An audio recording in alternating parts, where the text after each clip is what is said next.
በስመ አብ ወወልድ ወመንፈስ ቅዱስ አሐዱ አምላክ። በስመ አብ ወወልድ ወመንፈስ ቅዱስ አሐዱ አምላክ። በስመ አብ ወወልድ ወመንፈስ ቅዱስ አሐዱ አምላክ። ኦ እግዚእነ ወአምላክነ ወፈጣሪነ መድኅነ እግዚእ ዘፈቀድከ ለነ ከመ ንሴብሐከ በዛቲ ቅድስት ዕለት ለከ ይደሉ ስብሐት ወአኮቴት። ኦ ንግሥተ ሰማይ ወምድር ወላዲተ አምላክ ቅርብት ለዓይን እምቃራንብት መጣዊተ ልቡ ለጸባ ለጽድቅ እመብርሃን ኪዳነ ምሕረት ለከ ይደሉ ስብሐት ወአኮቴት። ኦ ቅዱስ መስቀለ መድኃኔ ዓለም ቅዱስ ሚካኤል ቅዱስ ገብርኤል ቅዱስ ሩፋኤል ቅዱሳን መላእክት ነቢያት ሐዋርያት ሰማዕታት ጻድቃን በበአብያትክሙ ለክሙ ይደሉ ስብሐት ወአኮቴት። እፎ አደርክሙ ለይኩን የቅዱሳን አምላክ መድኃኔ ዓለም በብዝኃ ምሕረቱ ከነበርንበት ሁሉ ሰብስቦ በዚህ ቅዱስ ገዳም በዚህ ቅዱስ ዕለት ስሙ እንድናመሰግን የሰበሰበን በድጋሚ ስሙ ለዘላለም የተመሰገነ ይሁን። ለአባቶቻችን ቅዱሳን ምስጢሩ የገለጠ ለምእመናን እንዲያስተምሩ ቅዱስ ፍቃድ የሆነውን አምላክ በእኔ በደካማ ባሪያው ደግሞ አድሮ ለእናንተ የሚሆንም ለእኔንም ደግሞ የሚሆንም ቅዱስ ምስጢሩ እንዲገልጽልን ቅዱስ ፍቃድ ይሁንልን። በድጋሜ እንደ እግዚአብሔር መልካም ፍቃድ ከመጽሐፍ ቅዱስ መነሻ የምናደርገውን ቃል በብስራተ ቅዱስ ማቴዎስ ምዕራፍ 8 ቁጥር 25 ያለውን ኃይለ ቃል አንስተን እሱን እየተረጎምን እንሄዳለን። ቃሉ እንዲህ ይላል፣ ጌታ ሆይ አድነን ጠፋን እያሉ አስነሱት ይላል። ይህንን ቃል የጻፈው ብስራታዊ ቅዱስ ማቴዎስ ሲሆን ይህንን ቃል ጌታ ሆይ አድነን ጠፋን እያሉት አስነሱት ያሉት ደግሞ ይህንን ቃል የተናገሩት ደግሞ ቅዱሳን ሐዋርያት ናቸው። ይህንን ደግሞ መቼ ነው የት ነው የተናገሩት ካልን መድኃኔ ዓለም ተወልዶ ከተወለደ በኋላ በቅዱስ ማቴዎስ ላይ ታሪክ እንደተቀመጠውን ብስራተ ቅዱስ ማቴዎስ ምዕራፍ 1 እንደሚተርከው የዳዊት ልጅ የአብርሃም ልጅ እያለ እየተረከ መጥቶ ከተወለደ በኋላ በምዕራፍ 1 ላይ ማለት ነው ወለደ መድኃኔ ዓለም ይናገራል። በ2 ላይ ደግሞ በምዕራፍ 2 የነገስተ ምድር መምጣታቸውን ይገልጻል። በምዕራፍ 3 ደግሞ መድኃኔ ዓለም በቅዱስ ዮሐንስ መጠመቁ፣ በምዕራፍ 4 ደግሞ መድኃኔ ዓለም 42 ቀን መጾሙ ይተርካል። በምዕራፍ 5 ደግሞ እንዲሁ አንቀጸ ብፁዓንን ያስተምራል። ምዕራፍ 6 ደግሞ ይህንን አቡነ ዘበሰማያት ብለን የምንጸልየውን ጸሎት ያስተምራል። በምዕራፍ 7 ደግሞ በቀጭኗ መንገድ ጠባቧ መንገድ ርትዕት ተዋሕዶ ሃይማኖት መሆኗ፣ በሰፊ መንገድ ደግሞ የዓለምን መንገድ መሆኑ በዛ እንዳይሄዱ እያስተማረ እስከ ምዕራፍ 7 መጣ። በምዕራፍ 8 ደግሞ የታመሙትን እየፈወሰ ሽባ የሆኑትን እያዳነ ለምጽ ያላቸውን ከለምጻቸውን እያዳነ እየፈወሰ መጥቶ ከዛ በኋላ ይህንን ሕዝቡ እያስተማረ ነበር። ታዲያ ከዛ በኋላ መድኃኔ ዓለም ቅዱሳን ሐዋርያቶቹን ይዞ ወደ ባህር ወደ ማዶ እንሻገር አላቸው ማለት ነው። በዚህ ሰዓት ነው ወደ ባህር ሲገቡ ቅዱሳን ሐዋርያት ማዕበል ተነሳና ማዕበሉ ሲነሳ መድኃኔ ዓለም ተኝቶ ነበር። ከዛ በኋላ ነው ጌታ ሆይ አድነን ጠፋን እያሉ አስነሱት ይላል። ይህን በዚህ ሰዓት ነው የተናገሩት ማለት ነው። ግልጽ ነው። እሺ፣ ስለዚህ ቃሉን እያንዳንዱ ከላይ አንስተንን እየተረጎምን እንሄዳለን። በማቴዎስ ምዕራፍ 8 ቁጥር 23 እንዲህ ይላል፣ ወደ ታንኳ ሲገባ ደቀ መዛሙርቱ ተከተሉት ይላል። ሌሎች ህዝብ አልያዛቸውም። ቅዱሳን ሐዋርያት ብቻ ነው ይዘው ወደ ታንኳ የገባ። ለምንድን ነው ቅዱሳን ሐዋርያት ብቻ ይዛቸው የወጣ ቢባል ቅዱስ ዮሐንስ አፈወርቅ ሲተረጉመው አንደኛ ይላል በህዝብ ፊት ተአምር ቢያደርጉ ህዝቡ ይንቃቸዋል። ለምን? ይህንን ተአምር ባህር ማዕበሉን ተናወጽ አይደል? ማዕበሉም ተነሳ፣ ታንኳይቷን ውሃ ሞላች። ቅዱሳን ሐዋርያት ፈሩ አይደል? ስለዚህ ሐዋርያቶቹ እኮ ፈሪዎች ናቸው ብለው ቅዱሳን ሐዋርያት ሊንቋቸው ነው። ስለዚህ ይህንን ምስጢራቸውን ድክመታቸውን ስለሚያውቅ መድኃኔ ዓለም ለብቻቸው አድርጎ አስተማራቸው ለቅዱሳን ሐዋርያት ማለት ነው። ስለዚህ ከዚህ አንጻር ለብቻቸውን ይህንን ተአምር እንዲያደርጉ ፈቀድላቸው። ታዲያ እንደዚህ ካልን በማቴዎስ ምዕራፍ 17 ላይ ያለው ከደብረ ታቦር በኋላ ከወረዱ በኋላ ሶስቱ ቅዱስ ዮሐንስ፣ ቅዱስ ጴጥሮስ፣ ቅዱስ ያዕቆብ በደብረ ታቦር ያሉ እነዚህ ዘጠኑ ቅዱሳን ሐዋርያት ደግሞ ይሁዳም ጨምሮ ማለት ነው እታች ሆኖ አጋንንት ሊያስወጡ አዛቸው ነበር መድኃኔዓለም። ታዲያ ቅዱሳን ሐዋርያት አጋንንት ሊያስወጡ ሲሉ አልቻሉትም። ያን አጋንንት ማውጣት ስላልቻሉ መድኃኔዓለም ነው ከደብረ ታቦር ወርዶ ወደ እነሱ ሲሄድ ያንን የታመመበትን ልጁ ወደ መድኃኔዓለም ቀርቦ ጌታ ሆይ ደቀ መዛሙርትህን ይህንን የታመሙ ልጄ ሊፈውስልኝ ሰጣቸው፣ እነሱ ግን ሊያወጡት አልቻሉም ብሎ ነገረው ለመድኃኔዓለም። መድኃኔዓለም ከዛ በኋላ ምን አለ? አንተ ጠማማ ትውልድ ሆይ እስከ መቼ ታገሳችኋለሁኝ? እስከ መቼስ ከእናንተ ጋር እኖራለሁኝ ብሎ ለዛ የነበረውን ሕዝብ ሁሉ ገሰጻቸው ማለት ነው። ከዛ በኋላ ይህንን ነገር ወደ እኔ አምጡት አለ። ያንን እርኩስ መንፈስ አስወጣው። ከዛ በኋላ ቅዱሳን ሐዋርያት ለብቻቸውን ሲሆኑ ጌታ ሆይ ይህንን እርኩስ መንፈስ ልናወጣው ያልቻልን ለምንድን ነው ብለው ጠየቁት ይላል።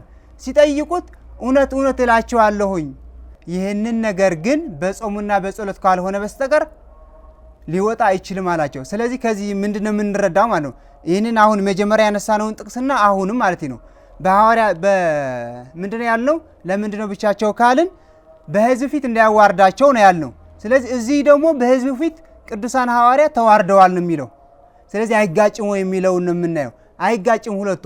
ለምን እዚህ በማቴዎስ ምዕራፍ 17 ያለውን ታሪክ የቅዱሳን ሐዋርያት ብቻ አይደለም ድክመቱ፣ የነዚህ የሕዝብም ድክመት ጭምር ነው። ቅዱስ ዮሐንስ አፈወርቅ ሲተረጎም ይህን ምንድነው የሚለው?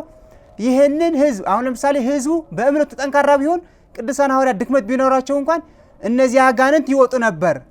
ቅዱሳን ሐዋርያት በእምነታቸው በርትተው ቢሆን ነበር ደግሞ ሕዝብ ደካማ ቢሆን አጋንንት ይወጡ ነበር። ስለዚህ ቅዱሳን ሐዋርያት ጠንካራ ስላልሆኑ ይህንን አጋንንቱ አልወጣም። ሕዝቡ ደግሞ ስለደከመ ያን አጋንንት ሊወጣ አልቻለም። ስለዚህ እነዚህ አሕዛብ ቅዱሳን ሐዋርያት ሊወቅሱ አይችሉም፣ ምክንያቱ የእነሱም ጭምር ነው። ቢሆንም ደግሞ መድኃኔዓለም አይደለም ለቅዱሳን ሐዋርያት ለዛ ለታመመም ልጁ እንኳን ድክመቱ ሸፍኖለታል። እናንተ እምነት የጎደላችሁ ጠማማ ትውልድ እስከ መቼ ነው ከእናንተ ጋር የምኖረው ብሎ እዛ ሰውየው የጠየቀውን ነገሩ ግን ወደ ሁሉ አዞረው፣ ወደ እነሱ ሰዎችም ጭምር አደረገው። ስለዚህ ያንን ሰውዬ ወደ መድኃኔዓለም በምህረት እንዲቀርብ አደረገው ማለት ነው። ስለዚህ ከዚህ ምንድነው የምንረዳው? መድኃኔዓለም ለቅዱሳን ሐዋርያት ለብቻቸውን ይህንን ተአምር እንዲያደርጉ ወይም ደግሞ እንዲያደርግ የፈቀደውን በሕዝብ ፊት እንዳይጠሉ፣ በሕዝብ ፊት ደካሞች ናቸው ተብለው እንዳይናቁ ብለው ለብቻቸውን ይዛቸው ወደ ባህር ገባ ማለት ነው። ግልጽ ነው። ታዲያ ከዛ በኋላ ታሪኩ ይቀጥላል። እንዲህ ይላል። እነሆ ማዕበሉ ታንኳይቱን እስኪደፍናት ድረስ በባህር ታላቅ መናወጥ ሆነ፣ እርሱ ግን ተኝቶ ነበር ይላል። ታንኳዋ የምን ምሳሌ ናት? የቤተ ክርስቲያን ምሳሌ ናት። በታንኳዋ ያለው ጌታ ደግሞ የመድኃኔዓለም ምሳሌ ነው። መድኃኔዓለም የቤተ ክርስቲያን ራሷ፣ ጉልላቷ፣ መሰረቷም ሁለንተናዋ ነው። ስለዚህ በታንኳዋ ያለው ጌታ መድኃኔዓለም ነው። በታንኳዋ ያሉ ቅዱሳን ሐዋርያት ደግሞ የምእመናን ምሳሌ ናቸው። ቅዱስ ኤፍሬም ሲተረጉመው እንዲህ ይላል። ይህንን ታንኳይቷና የመድኃኔዓለም ሲያገናኝ ታንኳይቱ የጌታን ሰውነት ተሸከመች፣ የመለኮቱ ኃይል ደግሞ ታንኳይቱንና በውስጧ ያሉ ተሸከመ ይላል። ስለዚህ መድኃኔዓለም ያቺ ማዕበል ቢነሳ እንኳን የተሸከመው ታንኳይቷ መድኃኔዓለም ነው የተሸከመ ቢተኛ እንኳን ማለት ነው። ከዛ በኋላ ጌታ ይህንን ተአምር ለምንድን ነው ያሳያቸው? ለነሱ ምን ሊያስተምራቸው ብለው ነው? አንደኛ ተአምር ሲሰሩ እንኳን የሆነውን ሁሉ በአንተ ኃይል ነው ያደረግነው ብለው እንዲማሩ ትሑታንም እንዲሆኑ አስተማራቸው ማለት ነው። ሁለተኛ ደግሞ ከዚህ በላይ መከራ ቢመጣባቸው በመድኃኔዓለም እንዲተማመኑ እግዚአብሔር ከዚህ በላይ ያሳልፈናል፣ እስከ ሞት ድረስ እንኳን መከራ ቢመጣብን መድኃኔዓለም ያድነናል ብለው እንዲያምኑ ይህንን ማዕበሉ እንዲነሳ እስከ ሞት ድረስ እስከሚጨነቁ ድረስ እንዲያዩ ይህን ፈተና ፈቀደ ማለት ነው። ለዚህም ለቅዱስ ዮሐንስ አፈወርቅ ፍርሃትን ሲያስወግድልን ወደ ከባድ ፈተና ያመጣናል ይላል። ስለዚህ እስከ ሞት ድረስ የፈሩት ቅዱሳን ሐዋርያት ከዛ በኋላ ደግሞ እስከ ሞት ድረስ ቢጨነቁም እንኳን እንዲደፍሩ ብሎ ነው። ለአንዴና ለመጨረሻ ደግሞ ፍርሃታቸውን አስወገደላቸው ብሎ ደግሞ ይተረጉማል ማለት ነው። መቼ ነው ታዲያ እንደዛ ያደረገው ካልን ቅዱስ መንፈሱን ከተቀበሉ በኋላ ፍርሃት አይፈሩም ነበር። በሕዝብ ፊት በአደባባይ ፊት ይመሰክሩ ነበር እስከ ሞት ድረስ ማለት ነው። ስለዚህ በዚህ ምክንያት እንዲህ ያደረገ ማለት ነው ቅዱስ ጳውሎስ። ስለዚህ ነው በሁለተኛ ቆሮንቶስ ምዕራፍ 1 ከ8 እስከ 10 እንዲህ ይላል፣ ስለ ሕይወታችን እንኳን ተስፋ እስክንቆርጥ ድረስ ከአቅማችን በላይ ያለ ልክ ከብዶብን ነበር። አሁን ሙታንን በሚያነሳ በእግዚአብሔር እንጂ በራሳችን እንዳንታመን እኛ ራሳችን የሞት ፍርድ በውስጣችን ሰምተን ነበር። እርሱም ይህንን ከሚያህል ሞት አዳነን ያድነናልም ይላል ማለት ነው። ስለዚህ ቅዱሳን ሐዋርያት መጀመሪያ እስከ ሞት ድረስ እንኳን መከራ ቢመጣባቸው አስተምሯቸዋል፣ ስለተማሩ ናቸው። ቅዱስ ጳውሎስ እስከ ሞት ድረስ የሞት ሽታ እንኳን ሸተን ነበር እያለ ያለውን እንዲታገሱ ተምረዋል ቅዱሳን ሐዋርያት ማለት። ስለዚህ መከራ ሲገጥማቸው እንዴት ማለፍ እንዳለባቸው ይህንን ታምር አሳያቸው ማለት ነው። ሶስተኛው ደግሞ በሞት ፍርሃት የማዳንን ጥቅሙን እንዲያውቁት እስከ ሞት ድረስ ባያዩት ነበር ይህንን ፍርሃት። ከዛ በኋላ ያለውን ጥቅም ደግሞ አይረዱትም ነበር። ስለዚህ የመከራውን ጥቅም ከመከራ ከመጣ በኋላ ሰላም እንደሚመጣ እንዲያውቁት ይህንን አሳያቸው ማለት ነው። ታሪኩን ይቀጥላል። እርሱ ግን ተኝቶ ነበር ይላል።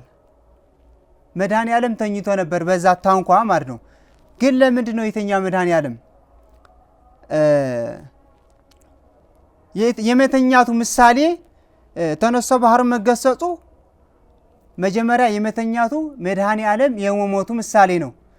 ተነስቶ ባህሩን የመገሰጹ ደግሞ መድኃኔ ዓለም ከትንሣኤው በኋላ ሞትን ድል ነስቶ ለአጋንንት አሸንፎ ሕይወት የመስጠቱ ምሳሌ ነው ማለት ነው። ግልጽ ነው። ቅዱስ ኤፍሬም ደግሞ ምን ይላል? በዚያ ባህር ጌታ ለስምዖን ጴጥሮስ በባህር መካከል እንዳይሰጥም ደግፎ እንደያዘው ማለት ነው። ቅዱስ ጴጥሮስ ጌታ መሆኑ ሲያውቅ ጌታ ሆይ ወደ አንተ እንድመጣ እዘዘኝ አለው። ቅዱስ ጴጥሮስ እሺና አለውና ቅዱስ ጴጥሮስ በባህር በእግሩ መሄድ ጀመረ። ለምን? እዝኛው ታሪክ አሁን የተማማርነው ያለውን ታሪክ መድኃኔ ዓለም ባህሩን ጸጥ እንደሚያሰኝ አምነዋል፣ አይተዋል። ከዛ በኋላ ነው በባህር መሄድ እንዳለበት ያየው ቅዱስ ጴጥሮስ ማለት ነው። ለመድኃኔ ዓለም በዚህ እንድመጣ አዘዘኝ አለው፣ አዘዘው። ለዚህ ነው ቅዱስ ጴጥሮስ በዚያ ባህር ጌታ ለስምዖን ጴጥሮስ በባህር መካከል እንዳይሰጥም ደግፎ ያዘው። ለምን? በእምነት መድኃኔ ዓለም ያድነኛል፣ በሱ እምነት ይህንን ባህር ረግጬው ተራምጄው እሄዳለሁ ብሎ ቅዱስ ጴጥሮስ አምኗል። ስለዚህ በማይታዩ እጁን ለቅዱስ ጴጥሮስ ይዞታል፣ በእምነት ማለት ነው። በምድር ደግሞ ለአረጋዊ ስምዖን እንደተሸከሙ በስውር ደግፎ የያዘው ጌታ እንደሆነ ተረዳን ይላል። ይህንን ደግሞ በሉቃስ ምዕራፍ 2 ቁጥር 28 ያለውን አረጋዊ ስምዖን መድኃኔ ዓለም አረጋዊ ስምዖን ለመድኃኔ ዓለም ተሸክሞት ነበር አይደል?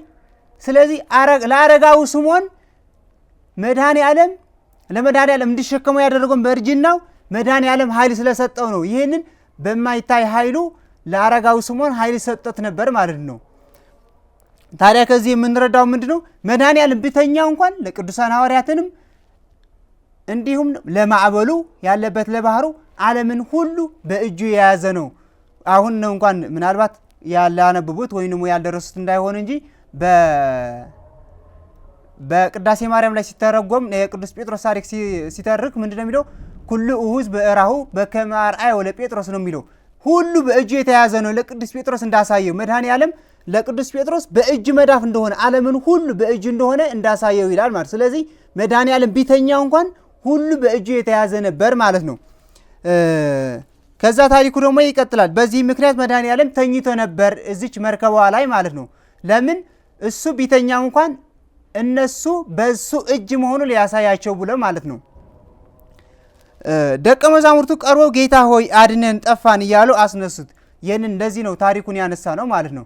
ስለዚህ ሊጠፉ ሲሉ ቅዱሳን ሐዋርያት በህብረት ሆነው ነው ጌታ ሆይ ልንጠፋ ነው አድነን ያሉት ማለት ነው። ስለዚህ ለዚህ ነው እመብርሃን ያለችን ምንድን ነው? በህብረት ሆናችሁ ጸልዩና መድኃኔ ዓለም ይሰማችኋል አለ። ቅዱሳን ሐዋርያት ግን መድኃኔ ዓለም ሲጠይቁት በህብረት ሆነው ነው የጠየቁት። አሁን ለምሳሌ በቅዱሳን ሐዋርያት ላይ ድክመት የነበራቸው አለ፣ የተለያየ ድክመት የነበራቸው የራሳቸው ማለት ነው። ግን አሁን ለምሳሌ የቅዱስ ጴጥሮስ እንኳን ድክመት የነበረው ምንድን ነው? በህብረት ሆኖ ነው። መድኃኔ ዓለም ፈጥኖ የመናገር ፈጥኖ ተናግሮ እንኳን መድኃኔዓለም እኔን እሰቀላለሁ እሞታለሁ ሲል ጌታ ሆይ ይህን ነገር አይሁንብህ አለ። ሳያስተውል እንዲህ ያለው አንተ ዞር በል ከኔ ሰይጣን ብሎ የገሰጸው መድኃኔዓለም ስጋው ነገር ስላሰበ ነው፣ አላስተዋለም። ስለዚህ ቅዱሳን ሐዋርያት ይህንን የቅዱስ ጴጥሮስ ድክመት የሚሉት እንኳን ይዘው ሌሎቹ ደግሞ ለምሳሌ ቅዱስ ቶማስ ደግሞ ሰዲቃዊ ስለነበር እምነት ያንሰበን ምስጢረ ትንሣኤ ሙታን ብዙ አይረዳው ነበር። ሆነም ግን እርስ በርሳቸው ድክመታቸውን ተደጋግፈው በህብረት ወንድሜ እኮ እንደዚህ ነው ሳይናናቁ በህብረት ወደ መድኃኔዓለም ሄደው ጌታ ሆይ ብለው ለመኑት። ከዛ በኋላ ሲለምኑት በኋላ ነው ያንን ማዕበሉን አሁን እንደምናየው በታሪኩ እንደምናየው ጸጥ የሚያሰኘው። ስለዚህ ከዚህ የምንረዳው ምንድን ነው?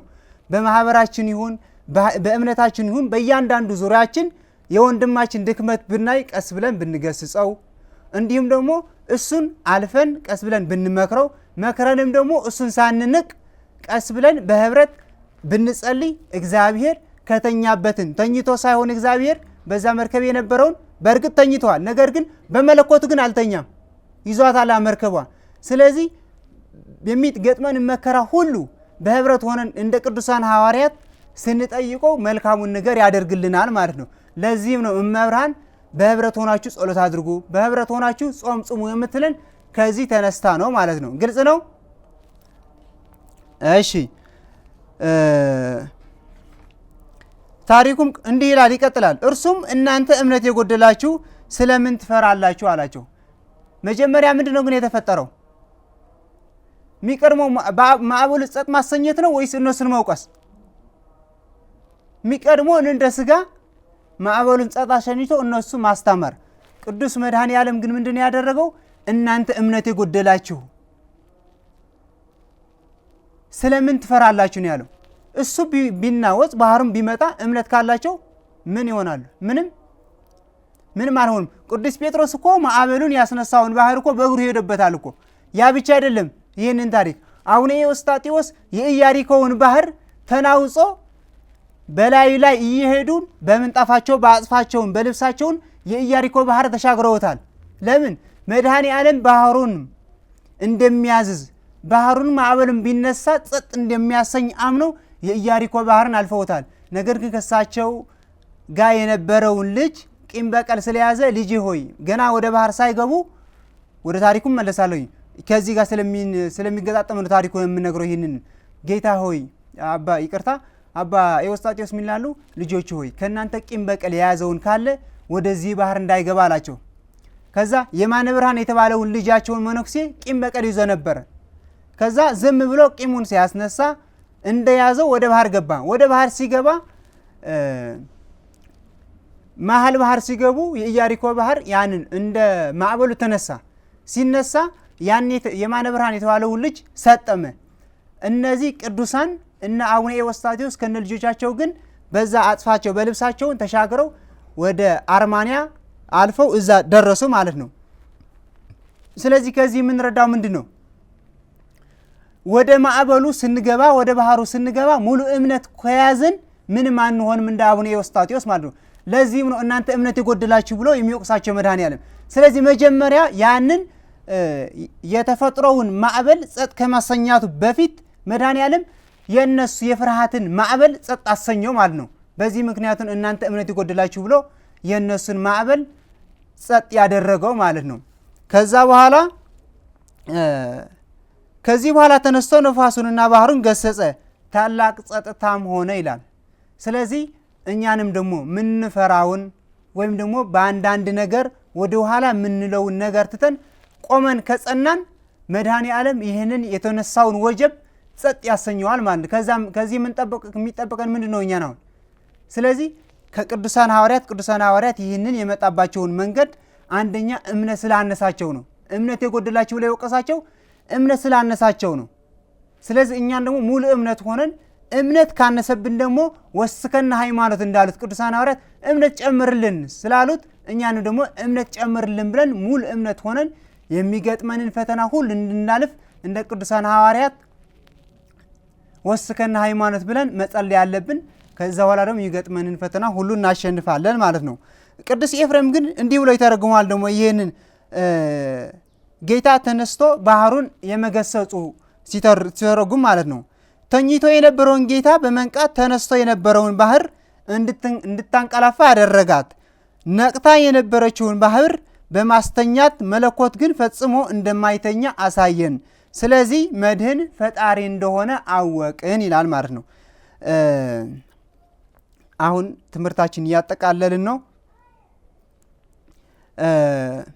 ያንን ማዕበል ከአመናዊ አለት ጋር ተጋጭቶ ነው የተመለሰው።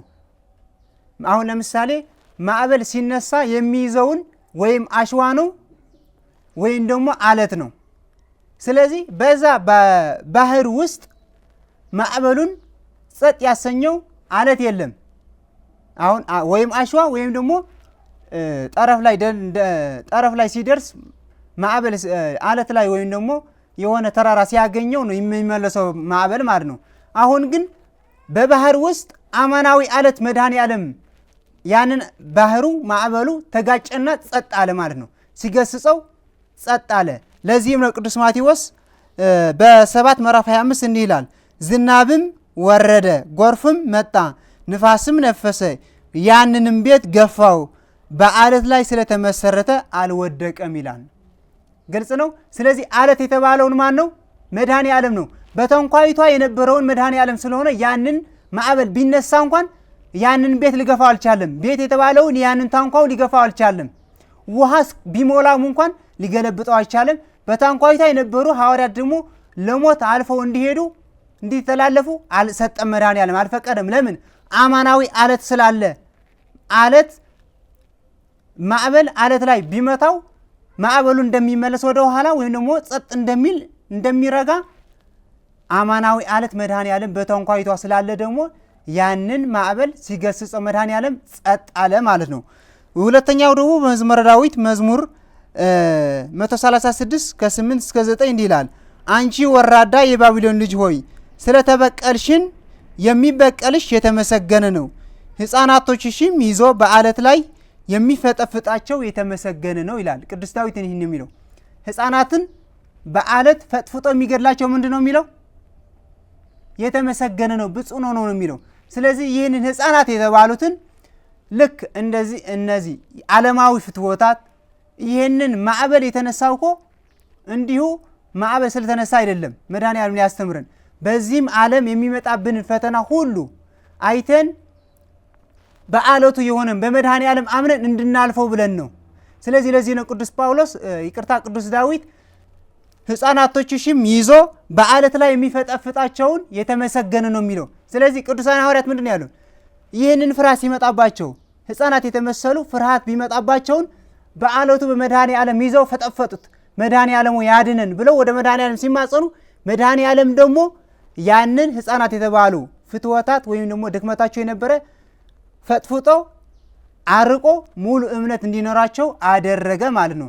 ስለዚህ ጌታ ሆይ አድነን ልንጠፋ ነው ያሉት ከዚህ ምንድነው የምንረዳው? በእምነታችን ሙሉ እንድንሆን በህብረት እንድንጸልይ ከዚህን ታሪክ እንረዳለን። ግልጽ ነው። የመጀመሪያ አሁንስ ከዚህን ታሪክ ጌታስ ወይም ደግሞ በማህበራችን የት ላይ ነው ተኝተው ያለው? የት ላይ ነው የምንቀሰቅሰው? እኛ ሁላችን ልብ ብለን እናስብና የት ላይ ነው ያለው? ቅዱሳን ሐዋርያት ሁላቸውን አይተውታል። ከዛ በኋላ በህብረት ሆነው መድኃኔዓለምን ከነበረበትን ቀስቅሰውታል። ተነስቶ መድኃኔዓለም ያንን ማህበል ጸጥ አሰኝቶታል። ቅዱስ አውግስጢኖስ ምንድነው የሚለው? ጌታ ሆይ ይለዋል፣ እኔ በሁሉ አንተን ፈለግኩ፣ በመጽሐፍት ፈለግኩ አጣሁ። አንተ አለህበት በምትባለውን ሁሉ ፈለግኩና አጣሁ፣ ነገር ግን አንተ በልቤ ውስጥ ነበር ካለው። ስለዚህ እኛስ መድኃኔዓለም በልቦናችን ሆኖ ስራውን እንዳይሰራ ምን ሆኖ ምንድነው የያዘው? ምንድነው ያስተኛው? ሁላችን ልብ ብለን እናስብበት ማለት ነው። ስለዚህ መድኃኔዓለም እንዲተኛ ያደረገው ግን ዋናው ግን እንደ ቅዱሳን ሐዋርያት ሆነን በህብረት አንዳችን ለአንዳችን ተደጋግፈን እንዳንጸልይ፣ ምንም እንኳን ብንጸልይ ምንም እንኳን ብናከፍል የሚጠበቅብን ነገር ስላለ መድኃኔዓለም ስራው እንዳይሰራ እኛ ደክመናል ማለት ነው። ስለዚህ እንድንቀሰቅሰው እንደ መድኃኔዓለም እንድንቀሰቅሰው ድክመታችን ማየት አለብን። የት ነው የተኛው መድኃኔዓለም ብለን መፈለግ አለብን። እያንዳንዳችን ድክመታችንን መድኃኔዓለም ስራው እንዳይሰራ እንቅፋት እንሆነዋለን ማለት ነው። ስለዚህ አድነን እንበለው። አድነን ስንለው ደግሞ እኛንም ደግሞ የሚጠበቅብን እንደ ቅዱሳን ሐዋርያት በህብረት ሆነን አንዳችን ለአንዳችን ተደጋግፈን አንተ እንደዚህ ነህ አንቺ እንደዚህ ነህ ሳንል አዎ ይሄ እኮ በሱ እኔን እሱ አካሌ ነው። አሁን ለምሳሌ ሁሉ ሰውነት የመድኃኔ ዓለምን አካል ይሞላል አይደል የተባለው ቅዱስ ጳውሎስ። ስለዚህ አንዱ እንደ እጅ ሆኖ ሲሰራ አንድ ደግሞ እንደ አይን ሆኖ መስራት አለበት። አንዱ እንደ እግር ሆኖ ሲሄድ አንድ ደግሞ እንደ ልብ ሆኖ ማመዛዘን አለበት፣ ደም መርጨት አለበት። ስለዚህ ሁላችን በየድርሻችን በምንሰራውን ስራ ሁሉ ማን ነው ኃላፊ ከሆነ የኃላፊነቱ ስራ መስራት አለበት። ኃላፊ የኃላፊነቱን ስራ ካልሰራ ከሱ ስር ያለው ደግሞ አለቃ እኮ ይሄ ስላሰበ ነው እንጂ እኛን ሊጎዳ ብሎ አይደለም ብለን በቀናውን ሐሳብ አስበን እሱን ማስተካከል አለብን ማለት ነው። ስለዚህ የተኛውን መድኃኔ ዓለም እኛን ጌታ መድኃኔ ዓለም በሚጠብቀውን ስርዓት ወይም ነው በሚጠብቀውን ነገር ስላልሆነን ይህንን የሚመጣብን ማዕበሉን ሁሉ ተነስተብናል ማለት ነው። ስለዚህ በህብረት ሆነን እመብርሃን ያዘዘችንን እንድንጸልይ እመብርሃን አድርጉ ያለችንን እንድናደርግ የቅዱሳን አምላክ ይርዳን። በመጨረሻ አንድ ታሪክ ተርኬ ይህንን ጌታ የተኛበትን በልቦናችን ነው ብለናል አይደል? ስለዚህ እንዴት ነው የምናደርገው ታዲያ? መድኃኔ ዓለም ደግሞ እንዴት ነው የሚነቃው ካልን ይህንን አንድ ታሪክ ተርኬ እጨርሳለሁኝ። ቅዱስ ኒፎን የተባለውን የቤተ ክርስቲያን ቅዱስ ምን ያደርጋል? ሁሌ ቅዱሳት ራእያት የሚያይ እመብርሃን የሚወድ እመብርሃን የምትገለጽለት ቅዱስ አባት ነበር። ታዲያ ከዕለታት አንድ ራእይ ተገለጸለት። ያንን ራእይ ምንድነው? ተኝቶ ያለ ትልቅ መንገድ ያያል። በዛ ትልቅ መንገድ ደግሞ ህዝብ አሉ። ህዝቡ ደግሞ ያንን መንገድ አልፈው ወደ በመንገዱ እንዳይሄዱ በመንገድና በህዝብ ፊት ጥቁቁር ሰዎች ረጃጅም የሆኑ ሰይፍ የያዙ ሰዎች ያያል። ሲያይ ለምንድነው እነዚህ ሰዎች የማይሄዱ ብሎ ያስባል። ከዛ በኋላ ራሱ ልክ በነዛ ህዝብ ፊት ቆሞ አየው። ከዛ በኋላ እሱ መሄድ ፈለገ። መንገዱን ሊሄድ አለና እነዚህ ጠቋቁር ሰዎች ሰይፍ የያዙን ሰዎች ይፈራቸዋል። ልክ እየፈራ ሳለ መልአከ እግዚአብሔር ይመጣል። ሲመጣ ምን ይላቸዋል? እናንተ ህዝብ ለምንድነው የማትሄዱ? በዚህ መንገድ ለምንድነው የማትሄዱ ብሎ ይጠይቃቸዋል። እኛማ ፈርተን ነው እነዚህ ጥቁቁር ሰዎች በሰይፍ እንዳይገድሉን ፈርተን ነው ብለው ይመልሱለታል ለመልአከ እግዚአብሔር። ከዛ በኋላ መልአከ እግዚአብሔር ደግሞ ለቅዱስ ኒፎን ይለዋል፣ አንተስ ምን ሆኖ ነው እዚህ የቆምከው? ለነዚህ ጥቋቁር ሰዎች ፈርተህ ነው? እንደገናስ ለምንድን ነው ቅን ልብ ስጠይ ብለህ የማትጸልየው ብሎ ይነግረዋል። ቅን ልብ ስጠይ ያልኩማ ሁሌን የምጠይቀው ብሎ ይነግረዋል ቅዱስ ኒፎስ ለመልአከ እግዚአብሔር። ከዛ በኋላ መልአከ እግዚአብሔር ልቡን ቀዶ ለቅዱስ ኒፎን ማለት ነው ልቡን ቀዶ ገባና ያንን አሮጌውን ልቡ የተጠራጠረውን አጋንንት የፈራውን ልቡ አውጥቶ ጥሎ ወርውሮ አዲስ ልብ ሰጠው። ስለዚህ አሁን አንተ ሙሉ እምነት ይዘሃል፣ ንጹህ ልብ ይዘሃል። ስለዚህ ሂድና እነዚህ ጥቁቁር ሰዎች ምንም ሊያደርጉ አይችሉም አለው። እሱም ምንም ሳይፈራ ሄደ። ሲሄድ ወደ እነሱ ሲቀርብ እነሱም እየሸሹ ሄደ። ከዛ ሩቅ ሄደ። ከዛ እነሱ በጣም ተናደው መንገድ ዘጉበት። ለምንድነው እናንተ እንደዚህ የምታደርጉ እያለ ተራምዶባቸው ረግጧቸው አለፈ። ከዛ በኋላ ነቃ። ይቅርታ ከመንቃቱ በፊት ያንን ለዛ መልአከ እግዚአብሔር እነዚህ ህዝብ ምን አሉት? ጌታ ሆይ አሉት ለመልአከ እግዚአብሔር ማለት ነው፣ ለኛንም ደግሞ ለዚህ ሰውየውን ንጹህ ልብ አረጋዊውን ልብ አስወግደ አዲስ ልብ እንደሰጠው ለኛንም ደግሞ አዲስ ልብ ስጠን ብለው ጠየቁት። እሱ ደግሞ ምን አላቸው?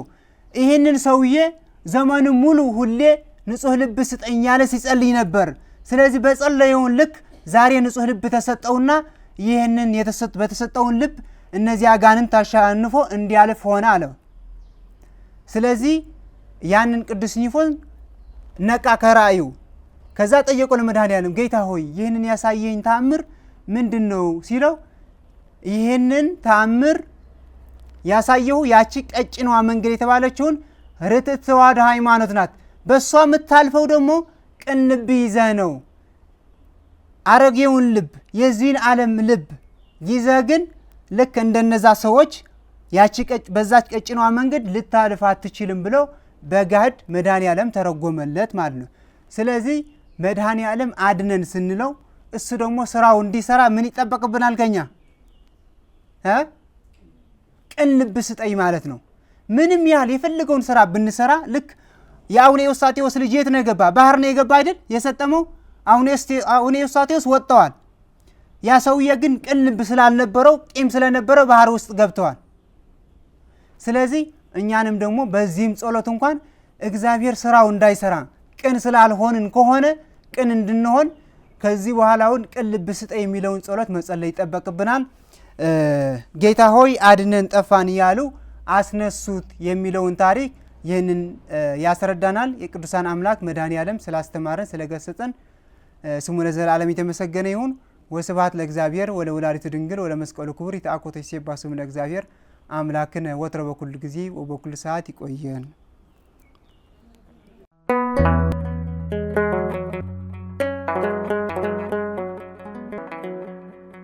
ዘኢትዮጵያ